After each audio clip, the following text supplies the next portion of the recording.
Bienvenidos a un espacio informativo de Mercado de Valores. En los últimos días hemos visto cómo el proceso con el Fondo Monetario Internacional ha tomado mayor fuerza. El pasado viernes 22 de enero, el gobierno, junto al Fondo Monetario Internacional, presentaron un acuerdo con el personal técnico. Eso tiene no solo implicaciones a nivel económico, sino también a nivel político. Por esa razón, hemos invitado a Roberto Gallardo, consultor senior de analítica y además profesor de la Universidad de Costa Rica en Ciencias Políticas. ¿Cómo está, don Roberto? Bienvenido. Muchas gracias, Emanuel, y muchas gracias a Mercado de Valores. Don Roberto, como estaba comentando, el tema político evidentemente juega un eje trascendental en este proceso de acuerdo con el Fondo Monetario Internacional. Por esa razón, nos resulta muy importante comprender bajo qué contexto llega este acuerdo, en qué contexto político está ahorita Costa Rica enfrentando el acuerdo con el Fondo Monetario Internacional. Es un contexto diferente a el que había, por ejemplo, hace 2 años cuando se aprobó la reforma fiscal.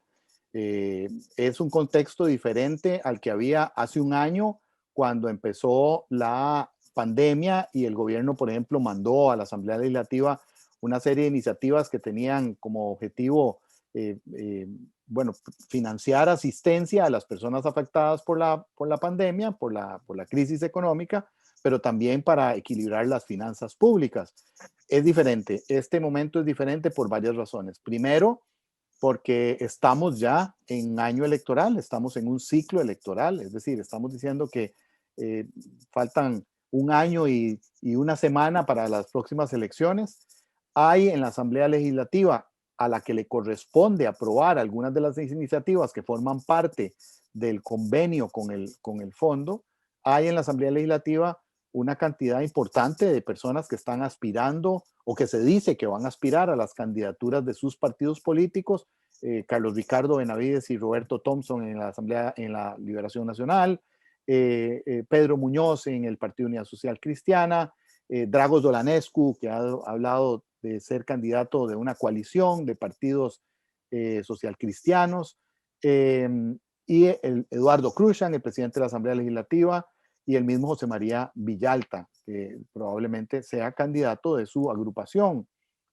Esto, digamos, es un elemento que tiene dos implicaciones. Primero, la posición de estas personas que empiezan a ejercer también un cierto liderazgo a lo interno de sus fracciones va a ser muy importante. Y esa posición puede estar permeada por la presión de grupos fuera de la Asamblea Legislativa que representen apoyos políticos a sus aspiraciones, ¿verdad? Entonces, eso, digamos, es una consecuencia. La otra consecuencia es que este proceso encuentra a las fracciones legislativas ya un poco menos unidas, ¿verdad? Los acuerdos que permitían mover bloques de votos casi que sin disidencia para aprobar ciertos proyectos, ahora van a ser más complicados precisamente porque empiezan a fragmentarse las fracciones legislativas. Por eso es importante estar poniendo atención a las manifestaciones que hacen diputados individualmente ante lo que ha presentado el gobierno y el Fondo Monetario Internacional, porque eso puede ir generando, ¿verdad?, tensiones al interno de los grupos. Muchas veces estas personas hacen digamos, esta manifestación pública, no necesariamente para el público, sino para un público específico que le interesa, eh, ¿verdad? Que lo sientan como aliado. Por ejemplo, cuando se dé la discusión de la ley de empleo público, el sector público probablemente va a manifestarse con respecto a eso. Entonces, ese es el ambiente, ¿verdad? Es un ambiente complejo, es un ambiente dinámico, signado por el tema electoral. Es inevitable que así sea. Claro. Hay un tema que me gustaría que usted pueda ahondar un poco y es, en primer lugar, ¿cómo podrían ser ahora los procesos de aprobación de un acuerdo con el Fondo Monetario Internacional en términos de tiempo? ¿Qué tanto se diferencian contra el 2018, que fue casi 6 meses de discusión de la reforma fiscal? Y además de esto, ¿cuáles son esos potenciales riesgos que pueden hacer que este proceso de aprobación sea más lento o incluso sea un poco más rápido de lo esperado? Bueno, yo tengo que decirle que a favor de la fluidez de la aprobación del acuerdo, eh, la naturaleza del acuerdo mismo, ¿verdad? Ujú. El acuerdo es un acuerdo, el acuerdo que menos polémica puede generar, ¿verdad? Es un acuerdo que responde a una visión muy limitada de la posibilidad que daba la negociación con el fondo.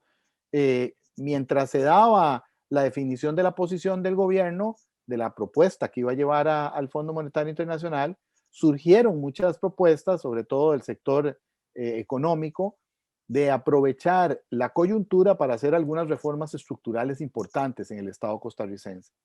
Pero también existía el punto de vista de hacer un acuerdo con el fondo para conseguir los recursos que permitieran estabilizar las finanzas públicas, enviar un mensaje a la comunidad financiera internacional que nos permitiera acceder a los mercados internacionales, a conseguir recursos más baratos, eh, y llegar al 2022, llegar a mayo del 2022, digamos.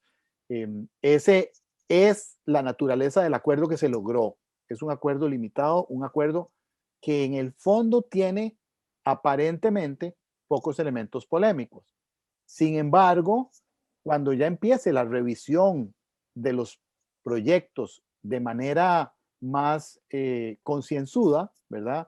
Es probable que algunos sectores vayan a encontrar algunos elementos que consideren que son contrarios a sus intereses y por lo tanto vayan a presionar a la Asamblea Legislativa haciendo más engorroso ese trámite. Todo esto en el marco, digamos, del periodo de tiempo definido por el mismo Fondo Monetario Internacional, que dice que dentro de 5 meses van a venir a ver cómo va la cosa, ¿verdad? Para ir programando los desembolsos del acuerdo.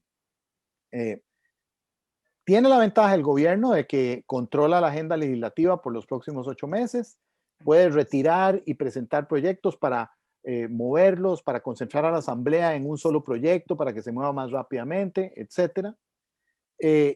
Pero también el gobierno requiere de una estrategia de negociación permanente con la Asamblea Legislativa que hasta ahora no ha tenido. No es casualidad que ya vayamos por la cuarta persona que ocupa el Ministerio de la Presidencia. Es una persona que además tiene su propio problema, ¿verdad? Por cuestionamientos que se han hecho sobre su gestión al cargo del Ministerio de Trabajo y la distribución del denominado bono proteger, pero tiene esa responsabilidad de establecer procesos de negociación permanentes, dinámicos, que incluyan a otros jerarcas del gobierno, como la ministra de Planificación, el ministro de Hacienda, eh, y cuidado de no, el presidente de la República va a tener que meterse en estos procesos de negociación permanentes, porque si no, se corre el riesgo de que efectivamente el proceso se entrabe y lleguemos al plazo que nos indicó el Fondo Monetario Internacional sin poder exhibir algún avance importante en la tramitación de esos proyectos. Claro, es todo un tema bastante complejo la parte política como usted no lo muestra, pero también está el tema electoral que va a estar mucho en medio de la negociación, a pesar de, como usted dice, que es un acuerdo relativamente poco polémico digamos que en su título, pero sí con matices que hay que tomar mucho en cuenta. Todos tenemos la obligación de revisar los textos de los proyectos de ley que hay que decir, fueron presentados antes de que se llegara al acuerdo, algunos de ellos se presentaron antes de que se llegara al acuerdo con el Fondo Monetario Internacional, lo cual nos indica pues que había probablemente algún contacto previo, ¿verdad?, entre autoridades de gobierno y el Fondo Monetario Internacional. Y por eso, digamos, la negociación que se dio ya formalmente a partir del 11 de enero fue bastante fluida. Uh-huh. El elemento del año electoral, Emanuel, es ineludible, ¿verdad? Esas son consideraciones que se van a hacer ahí, van a incidir. Las personas, digamos, interesadas en presentar sus nombres al electorado tienen que guardar un balance también, ¿verdad? Tampoco es que pueden simple y sencillamente responder a los intereses sectoriales olvidándose del interés general, ¿verdad? Porque también eso puede representar un castigo para sus propias aspiraciones. Tienen que guardar ese balance y en encontrar ese balance es uno de los objetivos más importantes de la negociación política que tiene que encabezar el gobierno de la República. Encontrar ese balance que le permita a las fracciones legislativas sortear las presiones que van a sufrir, que le permita a los posibles precandidatos también tener una posición que incluso a veces lo que les permita es poder simple y sencillamente escaparse de un acuerdo y decir, bueno, hey, no, es que no se pudo hacer nada, etcétera. Se requiere, digamos, de una presencia de negociación política permanente del gobierno en este proceso, sabiendo, bueno, que existe este tema de las precandidaturas, de las negociaciones incluso entre partidos políticos, incluso de candidaturas que ya han sido declaradas en otros partidos que tienen presencia en la Asamblea Legislativa como Nueva República, por ejemplo. Perfecto. Muchas gracias, don Roberto, por toda la explicación que nos dio. Y recuerde que estamos haciendo un constante análisis de todos los aspectos del Fondo Monetario Internacional, lo económico, lo político. Y muchas gracias y recuerde que en Mercado de Valores somos su gestor patrimonial de confianza.